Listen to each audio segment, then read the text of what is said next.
تقریر اور ترانہ پیش کریں۔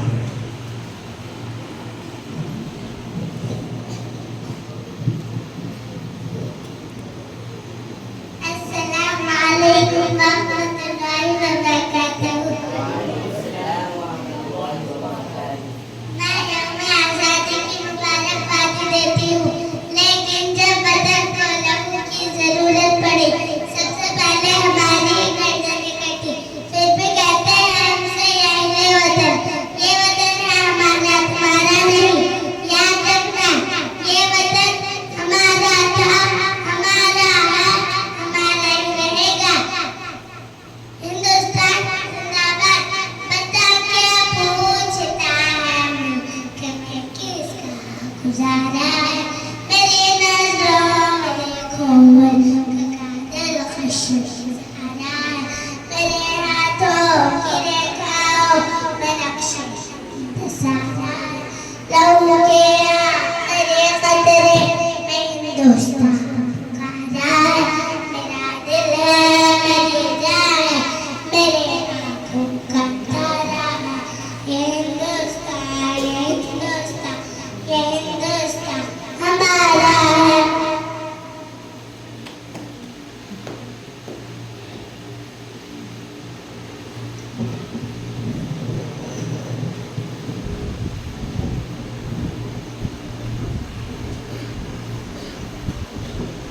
اب میں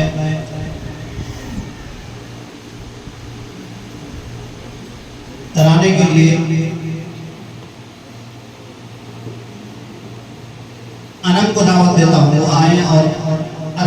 انم وہ آئیں اور ترانہ پیش کریں۔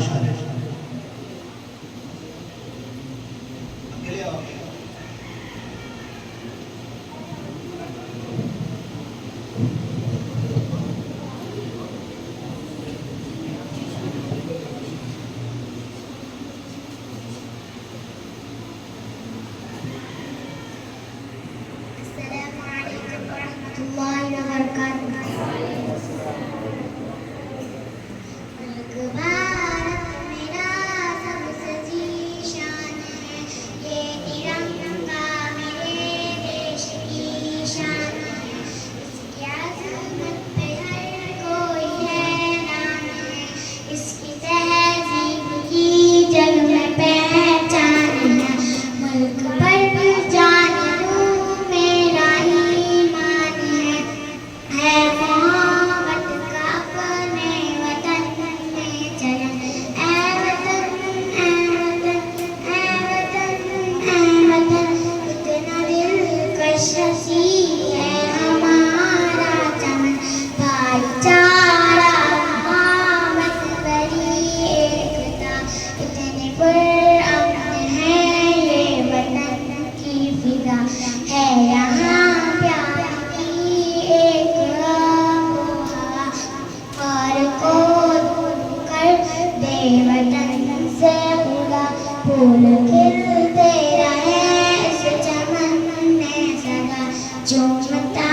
ہے تیری خاک کو یہ قدر، اے وطن اے وطن اے وطن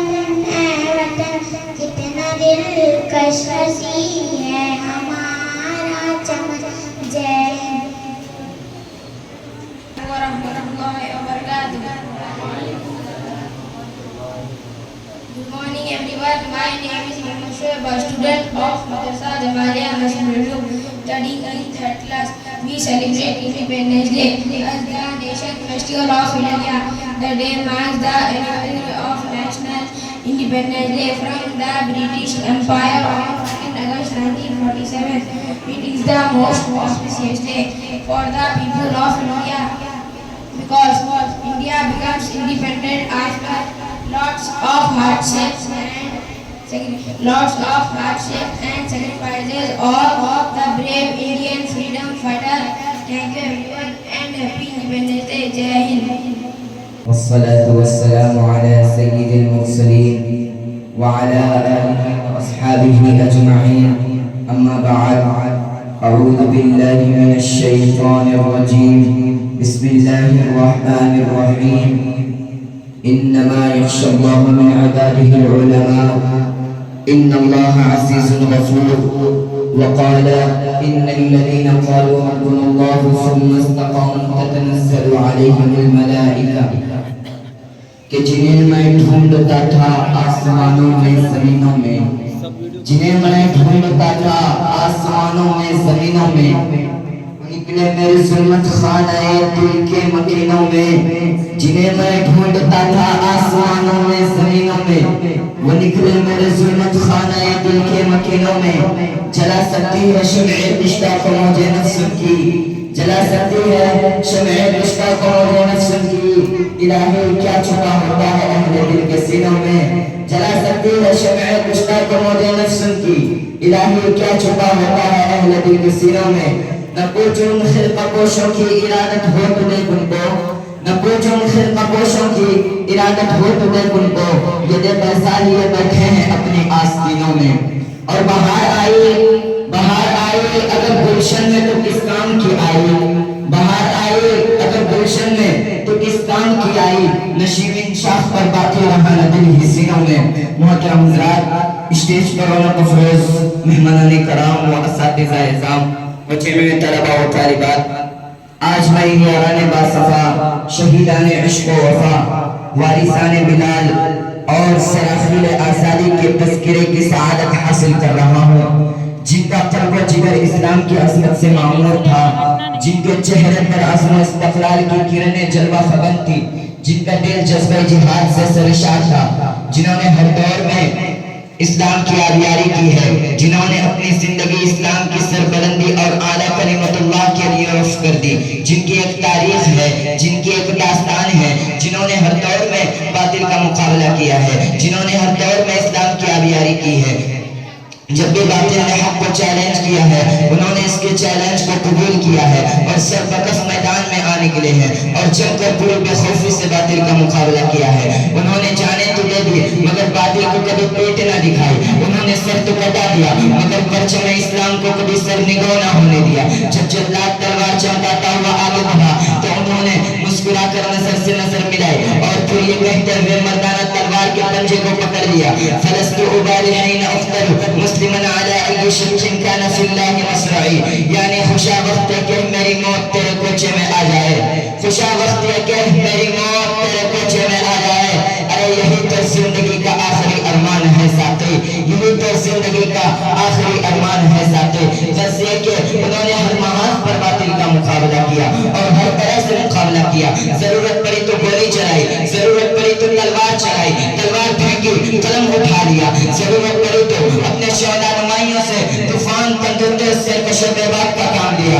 اور جب ضرورت پڑی تو قوم کے ننھے نوجوانوں کی تربیت و اصلاح فرما کر باطل کے لیے دیوار آہنی اور فولاد لشکر بنا دیا۔ آج میں انہی جہالوں اور سرفروشان اسلام کی تھوڑی سی تاریخ اور ادنا سی جھلک آپ کو دکھانا چاہتا ہوں کہ انہوں نے جنگ آزادی میں کیا کارنامہ انجام دیا ہے اور ان کا کیا مقام رہا ہے۔ محترم حضرات،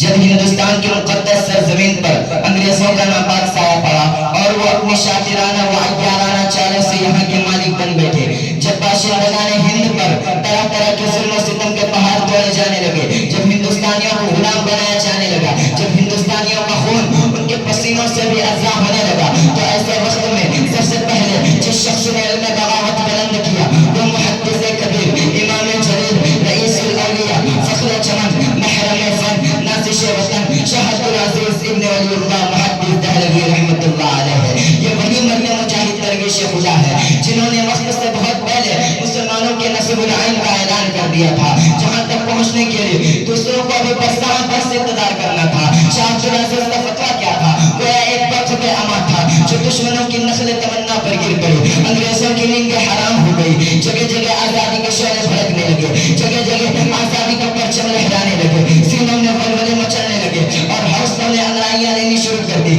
مسند درس پر بیٹھ کر قرآن و حدیث کے درس دینے والے علماء کرام خانقاہوں میں بیٹھ کر اپنے خون و جگر سے شمع اسلام روشن کرنے والے مشائخ اعظام اپنے مدرسوں اور خانقاہوں کو چھوڑ کر میدان میں آ گئے اور فرنگیوں کے خلاف محاذ بنا کر باطل اور فرنگیوں کے خلاف محاذ بنا کر منزل کے جانب بے سر و سامانی کے عالم میں نکل پڑے، اور میں اکیلا ہی چلا تھا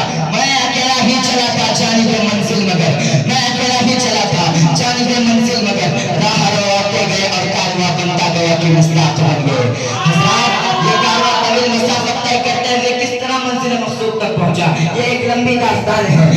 آستان میں امنگیں بھی ہے اور محرومیاں بھی، عزم و عمل کا جوش و خروش بھی ہے اور شکست خفگی اور بے چارگی کی افسردگی بھی ہے، جنون شوق کی آشفتہ سری بھی ہے اور گردش دورہ کی کجروی بھی۔ اس طویل مسافت کو طے کرتے ہوئے ان کے پاؤں مسلسل لہو لہان ہوتے رہے، ہزاروں اور لاکھوں کے وجود غبار راہ بن کر اڑ گیا۔ کبھی جبر و تشدد کے خاردار جھاڑیوں نے ان کے دامن کو تار تار کیا، تو کبھی وحشت و بربریت کے پہاڑ ان کے راہ میں حائل ہو گئے، مگر اس بزم جنوں کے دیوانوں نے، اس بزم جنوں کے دیوانوں نے ہمت نہیں ہاری، حادثات و مصائب سے ٹکراتے ہوئے منزل مقصود کی جانب بڑھتے رہے، راستے کے قربت و دوری سے بے فکر، تمانیت چل و جگر سے مستغنا، پریشانی افطار کے احساسات سے بے نیاز، چکرات و احساس کے گرفت سے بے پرواہ، منزل مقصود کی تلاش میں، کبھی عرب و ترکی کے راہوں کو ناپتے ہیں، تو کبھی روس و افغان کی بادیاں پیمائی کرتے ہیں، کبھی مالٹا کی کوٹریوں میں قیام کرتے ہیں، تو کبھی عدالت کے کٹہرے میں کھڑے ہو کر نغمے آزادی سناتے ہیں، کبھی پھانسی کے پھندوں کو چن کر منزل کا نشان پوچھتے ہیں،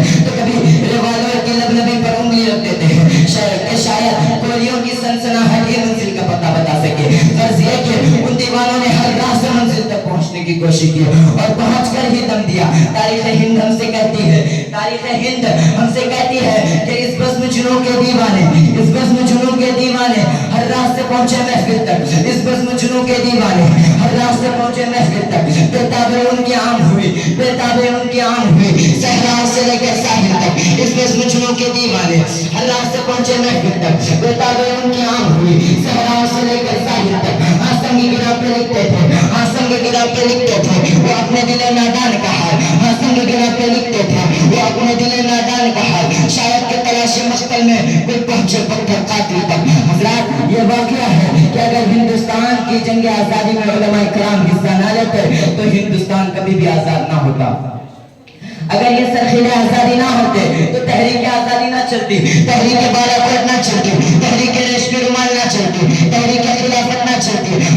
تحریک خلافت نہ چلتی، مقدمہ وہابیان نہ چلتا، امبالا سازش کیس نہ بنتا۔ الغرض علماء کرام ہی نے اپنے خون جگر سے عروج سے آزادی کی ہینا بندی کی ہے اور اپنے مقدس لہو سے شجر آزادی کو سینچا اور پروان چڑھایا ہے۔ چنانچہ 1857 کی جنگ آزادی میں دو محاذ بنائے گئے، ایک محاذ امبالا پر جس کی قیادت مولانا جعفر تھانیسری کے پاس تھی، دوسرا محاذ شاملی پر جس کی قیادت حضرت حاجی امداد اللہ مہاجر مکی کے پاس تھی۔ اس جنگ میں بڑے بڑے علماء و صلحاء شہید و زخمی ہوئے، اس جنگ میں مولانا نانو نوی زخمی ہوئے، اس جنگ میں مولانا نانو نوی زخمی ہوئے، اس جنگ میں حضرت گنگوہی زخمی ہوئے، اس جنگ میں حافظ ضامن شہید ہوئے۔ اس 1857 کی جنگ آزادی میں 2 لاکھ مسلمان شہید ہوئے، جن میں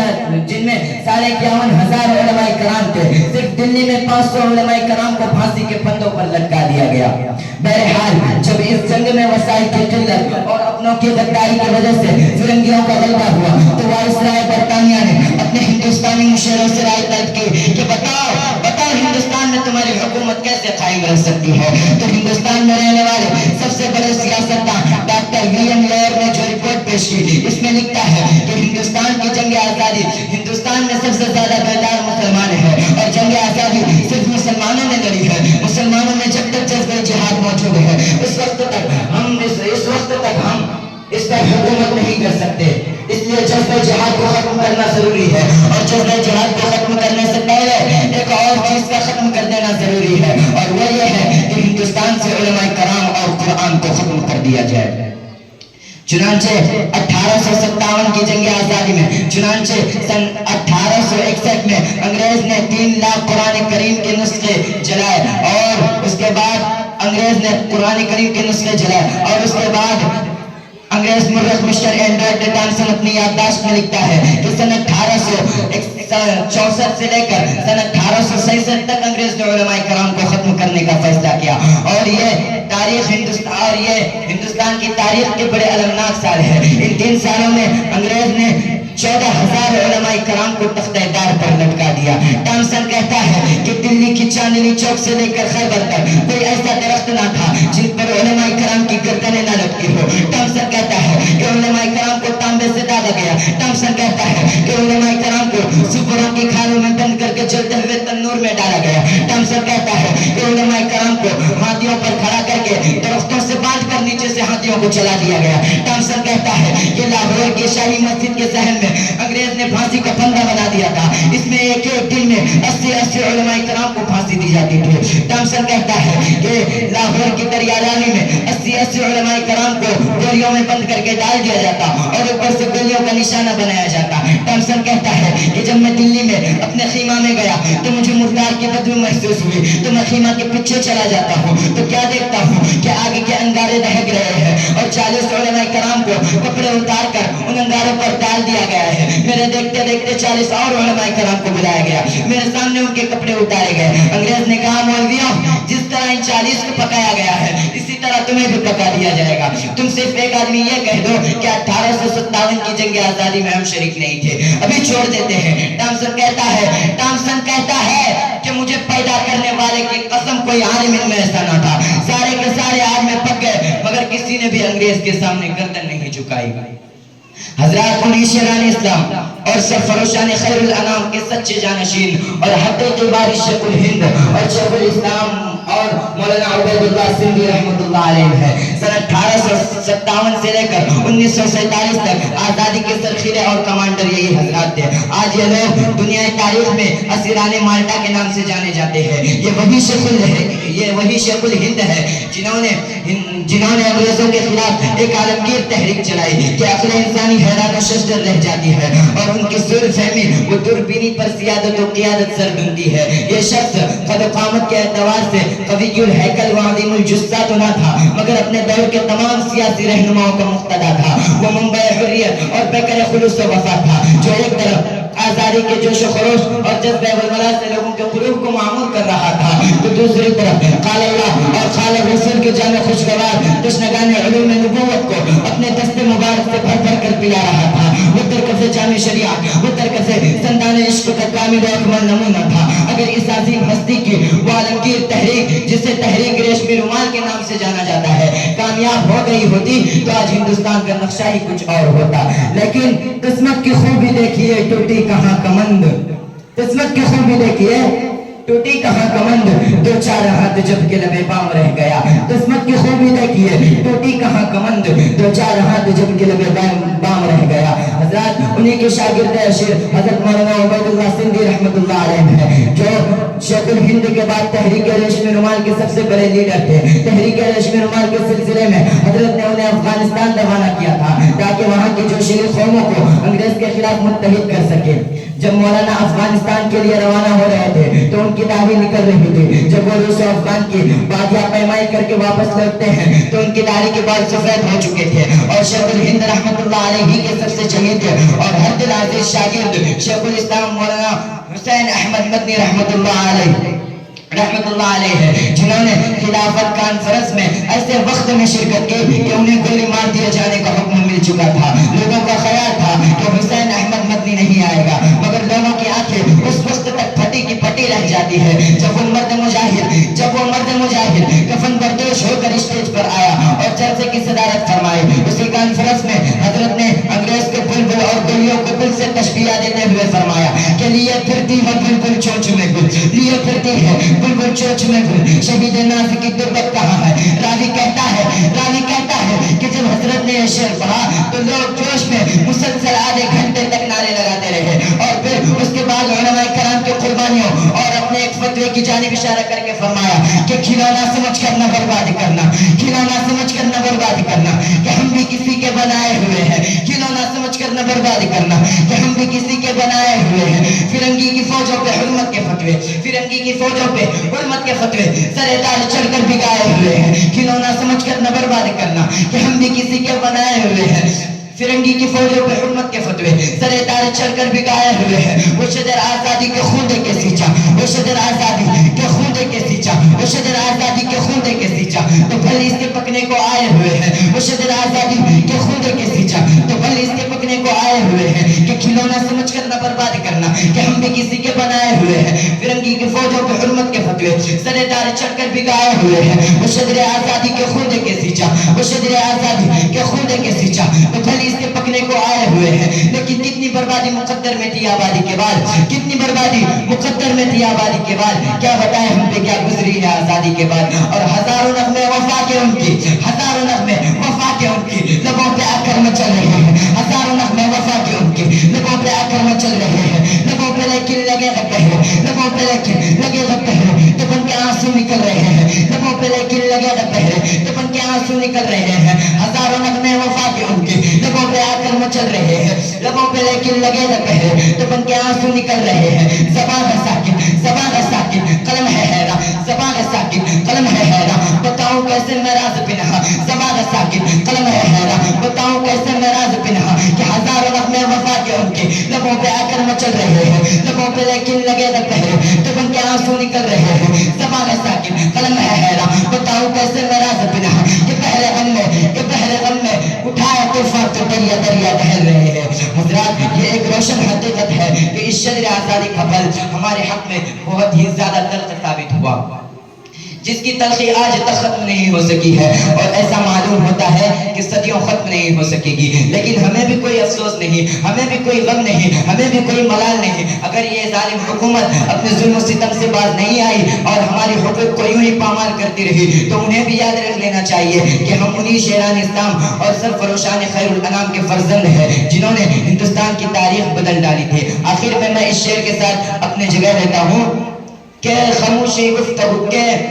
نہیں منت کشے تابے شنیدن داستاں میری نہیں منت کشے تابے شنیدن داستاں میری خاموشی گفتگو ہے بے زبانی ہے زباں میری نہیں منت کشے تابے شنیدن داستاں میری خاموشی گفتگو ہے بے زبانی ہے زباں میری اور اٹھائے کچھ ورق لالا نے کچھ نرگس نے کچھ گل نے اٹھائے کچھ ورق لالا نے کچھ نرگس نے کچھ گل نے اور چمن میں ہر طرف بکھری ہوئی ہے داستان میری وآخر دعوانا ان الحمدللہ رب العالمین السلام علیکم ورحمۃ اللہ وبرکاتہ السلام علیکم ورحمۃ اللہ وبرکاتہ اب ہمارا یہ پروگرام جشن یوم آزادی آج کا پروگرام ختم ہوا یہ جو آپ ابھی بچوں سے سن رہے تھے صرف میں ایک بات کہنا چاہتا ہوں سب بچوں سے اس میں کچھ بچے بہت اچھی تقریر اور بہت اچھا نعت آپ حضرات کو پیش کیے آپ سنیں اصل کیا ہے جو اولاد ہے اس کے خون کے اندر اس کے ماں باپ کا بہت بڑا تعلق رہتا ہے ماں کے خون میں باپ کے خون میں جو دل سے گردش کر کے دل سے گزر کے جو نکلتا ہے وہ نیت کو جا کے گردش کرتی ہے یہ خون جو دل میں گھومتا ہے اور دل میں گھوم کے نیت کو ٹچ کرتا ہے یہ خون ڈائریکٹ اولاد پہ جا کے اثر کرتا ہے اسی لیے میں بار بار کہتا ہوں بچے نہیں پڑھتے ہیں اس کے ماں باپ پڑھتے ہیں اس کی جیسی نیت ہوگی ان کے بچے پہ اسی طرح کا اثر ہوگا اور بہت کم ایسا ہوتا ہے کہ آزر کے گھر میں حضرت ابراہیم علیہ السلام پیدا ہوا بہت کم ایسا ہوتا ہے اصل جو اولاد پہ اثر ہوتا ہے وہ ان کے ماں باپ کے نیت کا اثر ہوتا ہے اس لیے جتنے بھی یہ بچے ہیں یہ اپنے نیتوں کو درست کریں اور اپنے گھر میں جا کے مدرسے کی تعلیم کی تعریف کریں اور اپنے ماں باپ کو جا کے سمجھائیں کہ ہم اللہ کے ہونے والے ہیں اللہ کے ہیں ہم کو دین کے ساتھ وابستہ رکھیے ہم کو دین سکھائیے ہمارے نبی صلی اللہ علیہ وسلم نے اور اللہ تبارک و تعالیٰ نے ہم کو اچھا قرار دیا ہے اس لیے کہ ہم دین سیکھ رہے ہیں اور ہمارے ساتھ دین سکھانے والے بھی ہیں خیرکم من تعلم القرآن وعلمہ اب دعا کریں گے آپ تو اچھی تقریر سنے بچوں سے ماشاءاللہ آپ سب اپنے ساتھیوں سے ماشاءاللہ بہت اچھی تقریر سنے نہیں اب دیکھو یہ جو ملک آزاد ہوا ہے اصل مسلمانوں کی قربانی سے ہوا ہے کیا ہوا ہے ساتھ میں سب ملے آزادی کا صحرا ہاتھ میں آیا، لیکن اصل جو سرخیل اور قربانی کے سب سے علم بردار ہیں وہ مسلمان ہیں۔ تم لوگ اس کے زیادہ حقدار ہو کہ آزادی کی خوشی مناؤ۔ کیا مناؤ؟ آزادی کی خوشی مناؤ، اور دعا کرو کہ جو آزادی کے بعد مسلمانوں پہ ظلم ہو رہے ہیں، آج درگاہوں کو توڑ رہے ہیں، آج مسجدوں کو توڑ رہے ہیں اور علماء کو جیل میں ڈال رہے ہیں، اللہ تعالیٰ اس حکومت کو بتائے، سمجھا دے، توفیق دے کہ یہ ملک مسلمانوں نے آزاد کرا کے تیرے ہاتھ میں دیا ہے، اور تو جس کی حق تلفی کر رہا ہے، تو ایک بہت بڑا احسان فراموش حکومت ہے۔ اس لیے مسلمانوں کی قربانی کو بھولو گے تو اس کی ہائے سے تم خود خاک میں مل جاؤ گے، جس طرح نیپال خاک میں مل گیا۔ اللہ تعالیٰ ہم سب کو کہنے سننے سے زیادہ عمل کی توفیق عطا فرمائے۔ آخر میں ہمارے چھوٹی سی دعوت پہ ہمارے بھائی، ہمارے دوست احباب،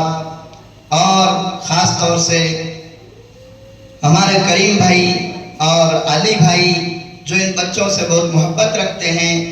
وہ تشریف لائے۔ بارش کی وجہ سے، موسم کی خرابی کی وجہ سے بہت سے حضرات نہیں آ سکے۔ انشاءاللہ آئندہ ہمارا پروگرام اس سے بھی زیادہ اچھا ہوگا۔ ہم ان تمام مہمانوں کا تہہ دل سے شکریہ ادا کرتے ہیں، اور ہم ان سے درخواست کرتے ہیں کہ مزید ہمارے ان معصوم بچوں کی اور ہمارے مدرسے کے کارکردگی کی حوصلہ افزائی فرمائیں۔